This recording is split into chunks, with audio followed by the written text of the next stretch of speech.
Post-processors can make or break every program, because the truth is, if the code won't post properly, nothing that happened in CAM even matters. Typically, the solution here is to spend a lot of money on a fully customized post that works on your machine, and then rinse and repeat if you have more than one type of machine.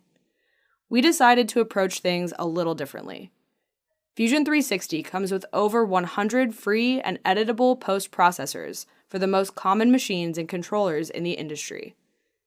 If one of those options doesn't cut it, there's also a searchable online library where you can sample and download even more posts, including some machine-specific posts to get the most out of their capabilities.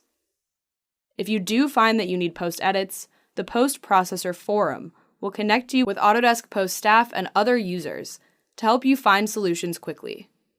If you decide that paid customization is the way to go, there's a list of partners who can provide that service.